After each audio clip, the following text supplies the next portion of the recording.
మంచి గుణాలంటే ఏమిటనేది నేను వివరించక్కర్లేదు.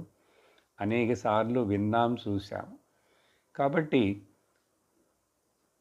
శాస్త్రము విధించినటువంటి మొదటి 2 మెట్లైనటువంటి కర్మయోగం చేతను, ఉపాసన యోగం చేతను మనం ఆ మంచి గుణములను మనలో పెంపొందించుకోవాలి, నిండింపజేసుకోవాలి మనస్సుని.